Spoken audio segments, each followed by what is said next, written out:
Hi everyone, so today we're going to talk all about Botox. I'll show you my before and after images, and we'll also talk about some skincare products such as Botox in a bottle.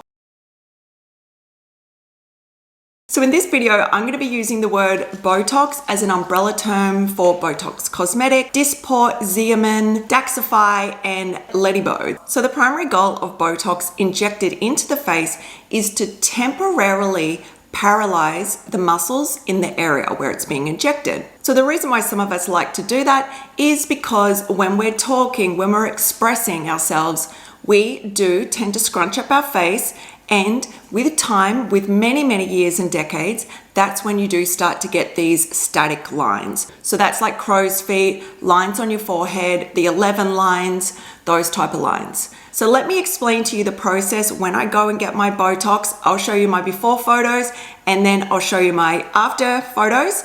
I'm actually about 2 or 3 weeks out from when I got Botox last. So I'll go through and I'll show you all of that. Okay, so when you go to the med spa, your nurse or doctor will ask you what your goals are. What are you wanting to achieve with using Botox or a neuromodulator? So they'll ask you, how much movement do you want?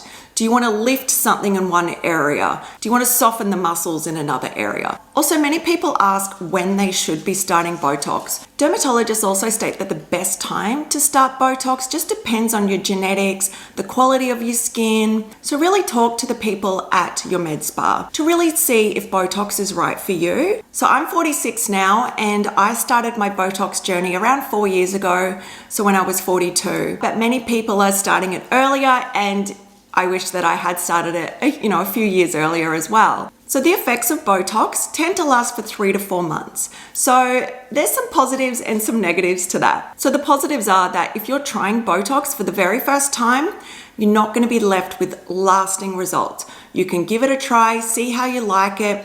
Maybe next time you want to add a little bit more Botox. Maybe next time a little bit less Botox because you want a little bit more movement. Or maybe you did a lip flip or an eyebrow lift and you thought, oh, actually, I didn't like that. So the benefits of it only lasting 3 to 4 months is that over those months, the results are going to soften and then eventually everything will just go back to normal. So that is sort of like the benefit, I think, of Botox, especially when you're just starting out.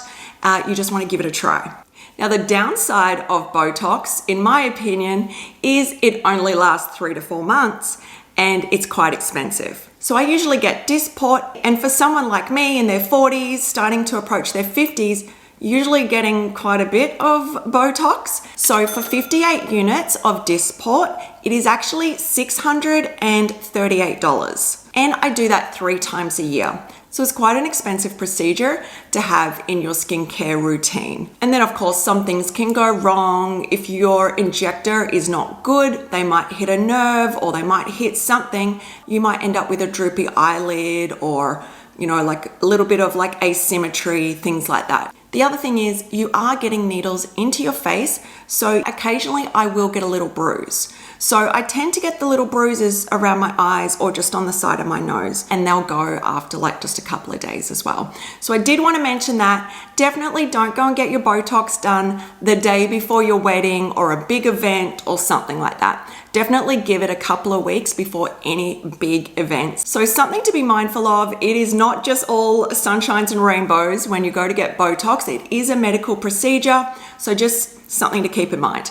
All right, let's jump into my before and after images. So as you can see, I've got those lines around my eyes. I've got the line that goes across. I don't really have the 11 lines. I get like the line that goes across above my nose and then the lines on my forehead. And then I also have the lines around my nose there. So when I go to my med spa, my nurse is really fantastic. I've been seeing him for the last 4 years.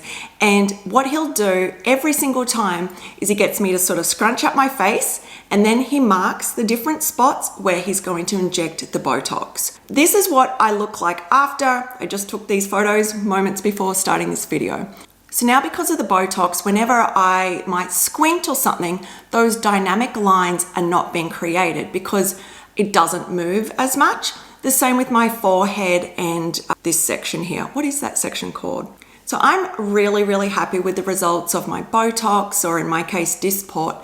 And I just think that is really one of the best ways to slow down the creation of static lines. But of course, not everyone is ready for Botox, or it's not financially possible right now.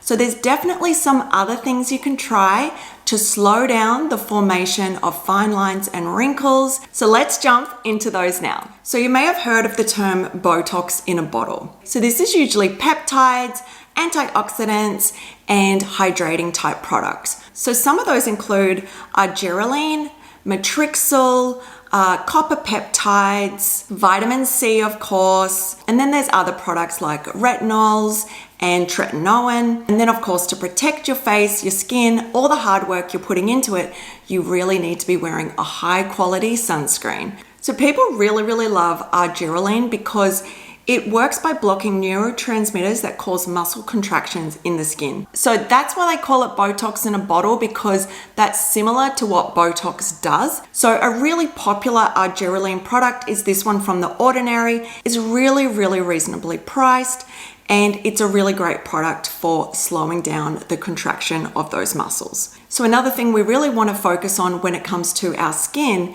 is building collagen. So people absolutely love this serum from Dipology. I think it went viral a couple of years ago.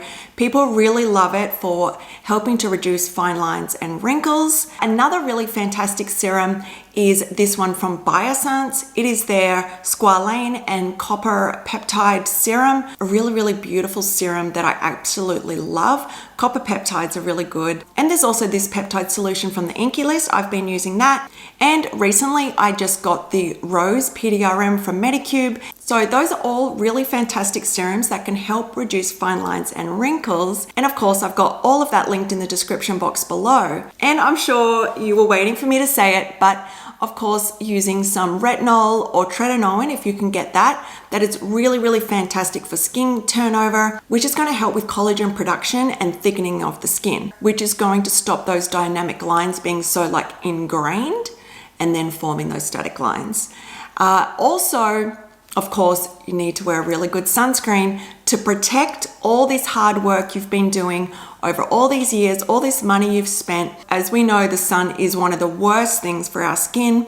The UV really can badly damage our skin. It breaks down collagen and just causes discoloration, all of the bad things that we do not want, and just ages the skin prematurely. So definitely wear your sunscreen. I'll have a bunch of my favorites linked here. So another product you could try for some temporary results are Frownies. So what the Frownie patches do is holds the facial muscles in place and prevents it from contracting. So that's another product you could try to slow the contractions of your facial muscles.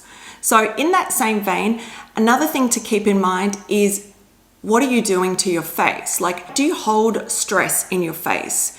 Are you like squinting a lot? Are you this and that? So if you can try and relax your face, try to not like tense the muscles up. Wearing sunglasses can really help when you're outside.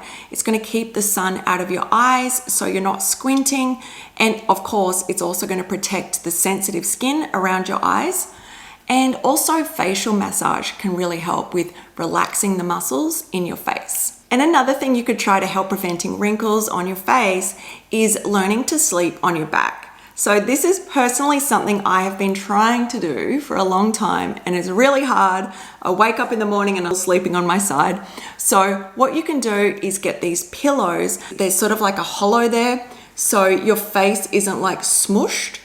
It's actually kind of like laying in this little cradle bit. So using this pillow really can help because, you know, we sleep around 8 hours a night. So if your face is smushed and you're getting these lines on your face, this pillow does help to alleviate that a little bit. I'll include links to everything in the description box below.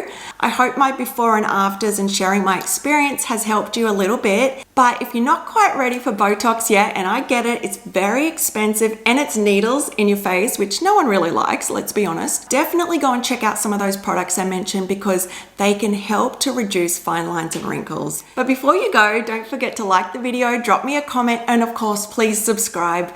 I just hit 500 followers, so I'm super stoked, and I'm grateful and thankful for all of you guys, and I'm just excited to see where I can take this channel. So if you're not subscribed yet, please do. I really appreciate it. All right, guys, I'll see you in the next video.